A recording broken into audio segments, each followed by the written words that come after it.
stand de Special Option. Notre stand est spécialisé donc sur tout ce qui est balistique. Donc là, je vais commencer par vous montrer deux types de plaques. Une plaque souple, donc voilà, vous voyez, plaque souple, qui est très légère. Hein. J'ai pas le poids, mais je pense qu'on est, on doit être un peu moins de 500 grammes, quelque chose comme ça. C'est une plaque qui tient, c'est de la catégorie 3A, donc ça tient quasiment pratiquement toutes les armes de poing. Là d'ailleurs vous voyez, vous avez un impact de 9 mm qui a à peine pénétré. Voilà, ça va jusqu'à du 44 Magnum. Et ce format-là a été créé pour aller dans des sacs à dos. Et c'est pratiquement, pratiquement tous les sacs à dos de 25-30 litres doivent pouvoir le prendre, à peu près.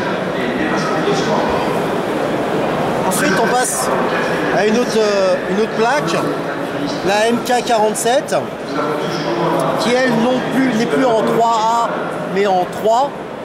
Et là, ce que vous voyez, c'est des impacts de AK-47, donc du 7,62-39, vous voyez, et je vais vous montrer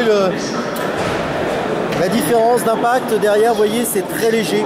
Ça, c'est du polyéthylène HD haute densité. Là, on a mis des coups de tomahawk comme un viking pour voir si ça marche, et des coups de couteau, parce que généralement, par exemple, ces plaques, les premières plaques qu'on a vues, ne tiennent pas à des coups de couteau ou des pics à glace. Ça tient à des armes à feu, mais pas à la perforation d'un pic à glace ou d'un couteau. Là, par contre, on arrive dans cette zone-là, on arrive à tenir et le couteau, la hache, le pic à glace, les munitions classiques du 7,62-39, donc qui ne sont pas blindées, qui n'ont pas de tête en carbure de tungstène, ça reste dans la classe 3.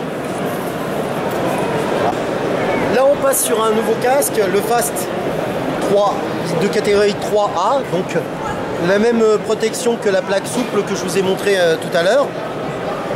Et nous, on a fait nos propres tests, donc des tests de tir à 3 mètres de distance. Donc là, vous voyez, si vous zoomez, il y a un tout petit point. C'est un 9 mm qui est rentré. D'ailleurs, la matière s'est rétractée, c'est pour ça que ça fait un tout petit point. Et en fait, en touchant ici, on sent la tête, là, elle est là, ici. Vous voyez, si vous touchez, là, vous sentez la balle. Ok, là, on a fait un test sur du 45 ACP à 3 mètres également. La balle est rentrée là. Elle a ricoché sur le toit rond et elle est sortie ici. Là, pour vous montrer l'impact à l'intérieur. Donc là, on a retiré parce qu'il y avait une bande de mousse de protection. Et là, le crâne ne touche pas en fait le casque par lui-même. Donc on a retiré et puis vous pouvez constater que en fait la balle n'a pas traversé ni d'un côté ni de l'autre. Donc ça c'est toujours en catégorie là, vendable aux particuliers. Par contre là je vais vous montrer quelque chose qui est destiné aux professionnels, les visières. Là vous avez 3 impacts. Vous avez du 45 ACP ici et ici. Et là, vous avez du 9 mm. Rien à passer, tout est lisse. Donc ça, c'est uniquement destiné aux forces de l'ordre, armée, police, douane, etc., etc. Ok, là, donc on est sur un gilet pare-balles. Donc ça veut dire qu'il est déjà équipé de toit rond et on est déjà en classe 3A.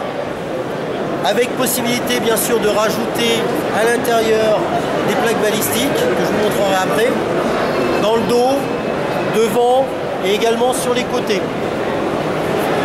L'avantage de ce gilet là, c'est qu'en fait il a une extraction extrêmement rapide. Pourquoi une extraction extrêmement rapide? Par exemple, il peut y avoir plusieurs cas de figure. Par exemple pour des troupes qui seraient maritimes, s'ils tombent dans l'eau, pour qu'ils puissent retirer très vite leur gilet. Mais ça peut être aussi un cocktail Molotov et vous commencez à brûler, donc vous pouvez aussi le retirer. Ça peut être aussi un problème si j'ai pris par exemple une balle et qu'il faut checker pour voir s'il y a une autre blessure et puis retirer pour soigner. Ou alors j'ai pris un impact et je veux vérifier si c'est blessé, si je suis blessé ou pas, donc je vais le retirer très rapidement. Et pour ça, attention, ça va aller très vite.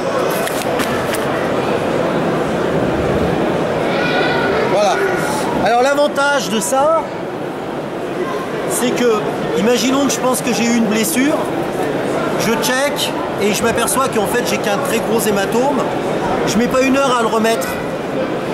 J'ai juste un clic ici, un clic ici.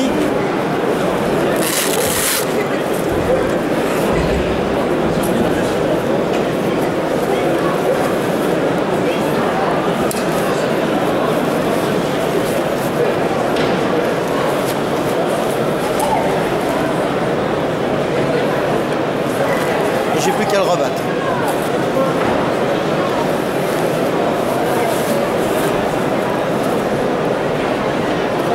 Vous avez un porte-plaque très basique mais qui fait très bien son boulot. Plaque à l'avant, plaque à l'arrière, passe en môle, réglable. Voilà, ça fait très bien son boulot. À l'intérieur c'est du mesh, ça respire mieux.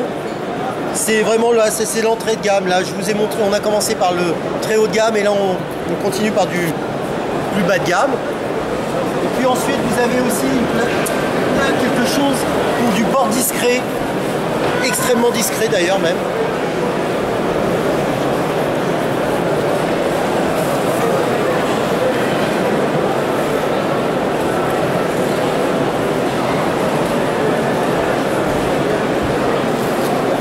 Voilà, ça peut se porter sous une chemise de façon très discrète.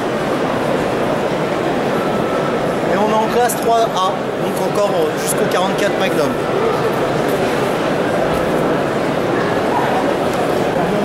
Ok, là on est sur un sac low profil qui ressemble à tout et à rien, un sac de monsieur tout le monde. Il n'y a rien de tactique dessus, c'est très discret. Alors là je vais vous demander d'être gentil avec moi parce qu'il n'a pas été réglé, donc il va certainement mal sortir. Mais sachez que ça peut aller beaucoup plus vite que ce que je vais vous montrer. Donc c'est pas moi qui l'ai réglé, j'ai rien fait dessus. Vous avez 2 poignées ici. Vous tirez dessus. La fenêtre descend. Vous revenez ici. Ici.